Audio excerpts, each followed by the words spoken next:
Contrary to what you've been told, only 7% of wars were religious. Think about it.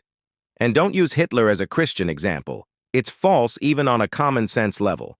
Christians don't have problems with Jews. Hitler hated Jews. Rewriting history sets the stage for its repetition.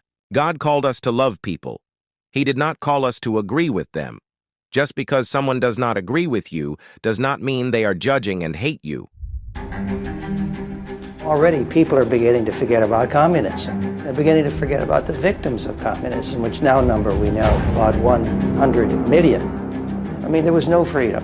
There was no freedom of speech, no freedom of religion, no freedom of thought. People couldn't write a poem or a play or a story or conduct a scientific experiment without some censor first approving it. All of that story has to be told. Back in 2014, I got a phone call from a physician at the Mayo Clinic who reached out and said, I need to tell a journalist what just happened. He told me that his elderly mother, who lives with him and his wife, had been raised in Czechoslovakia. When communism came to power there after the Second World War, the government told her to quit going to church.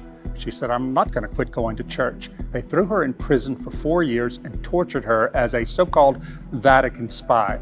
She immigrated to America, started her life here. Now she was telling her son, the things I see happening in America today remind me of what was happening in my own country when communism came. Well, what was the old lady seeing? She's seeing the effects of cancel culture. She was seeing people facing the loss of job and the loss of their livelihood for getting on the wrong side of the politically correct. People being afraid to speak their minds for fear of losing their job or being hounded out of polite society. So over the next few years, if I would meet someone who had grown up under Soviet communism but came to America, I would put the question to them. Are the things you're seeing happen in our country today in any way reminiscent of what you left behind? Every single one of them said yes. In a new book, my next guest suggests that we may be heading down a dangerous path toward totalitarianism. Live Not by Lies. A remarkable new book entitled Live Not by Lies. Live Not by Lies. Live Not by Lies. Live Not by Lies. Live Not by Lies. Inspired not least by the great Alexander Solzhenitsyn. I got the title for the book from an essay by Alexander Solzhenitsyn. The Soviets exiled him from the country. They kicked him out in 1974. Just before he was kicked out, he sent a short essay to all of his followers. The name of the essay was Live Not by Lies, because the whole communist system was built on lies. Lies about human nature, lies about the way the world is, and it can only be sustained when people are afraid to live in truth. Everybody in the Soviet system lied about everything to everyone all the time. And so the whole system was set up and maintained because everyone lied. There are so many people among the intelligentsia especially who are absolutely immune to facts. It's as if they took their anti-fact shots every year, and the facts will just not affect them. Totalitarian governments try to take away cultural memory, which is to say the memory of a people that tells them who they are. We've seen this happen in our own country with statues taken down, where history suddenly becomes extremely contentious. One of the things that disturbs me tremendously is about this enthusiasm for socialism at a time when people are literally starving in Venezuela, an oil-rich country. Yesterday I asked ChatGPT, are there any similarities between today's woke revolution and Chairman Mao's Cultural Revolution of the 1960s? And it wrote back, how long do you have? People don't take it seriously because they think of totalitarianism, and what comes to mind is George Orwell. What comes to mind is Stalin, secret police, gulags, firing squads, things like that. That's not what we're dealing with yet, at least.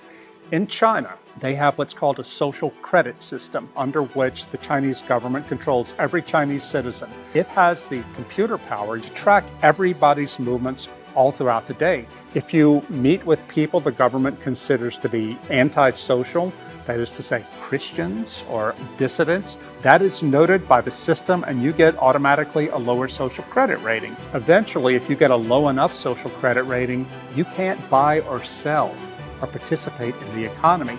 Now that should send chills down the spine of every Christian who knows his or her Bible. Alexander Solzhenitsyn said that the line between good and evil does not pass between social classes or between, races or anything else. The line between good and evil passes right down the middle of every human heart.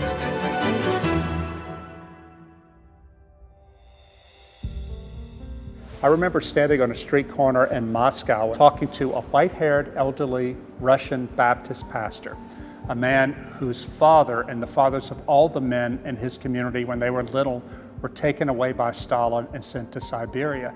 He said, go back to America and tell the church, if you're not prepared to suffer for your faith, then your faith is worthless. Well, what did he mean by that?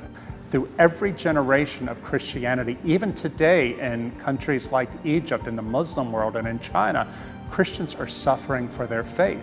It is vital that we get this eyewitness testimony on camera so people in our country will not forget history, that they'll know history and they'll learn from history so that we can build the resistance now while we still have the freedom to do so. Eventually, this whole system of lies will fall apart, but it will take longer for it to fall apart if people are afraid to stand up for the truth. If people are afraid to have the courage to resist, to say, you do to me whatever you can, I will not live by lies.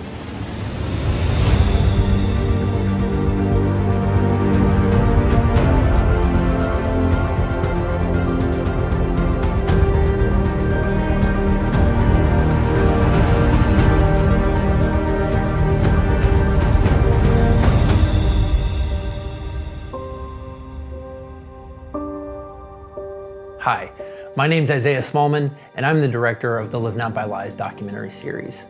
I'll be honest, when I first started getting involved with this project, I was hesitant to sign on. I thought, what are people going to think of me when they see me attached to such a political project? And what if I take a stand on some of these big issues in public instead of just among my friends? What if I get canceled? What if this ends my career in Hollywood? But the more I thought about it, the more I realized that's exactly why I should take this project on. Because right now, people are afraid to say what they think. They're afraid to stand up for the truth. And that's precisely why we need more people to do it and to pay the consequences of it. Now, I was inspired by the stories in this book. I was inspired by Rod for writing the book and the rest of the team who's pulled it together so far. And I'm excited to bring these stories to you, to amplify light in the darkness that's beginning to feel so oppressive to so many people. So I hope you'll join us and support this project so that we can go around the world and document these important stories before they're lost forever. And what if I get canceled? Whatever, it'll be worth it. I hope you'll join us, and I'll see you soon. Breakthrough Media.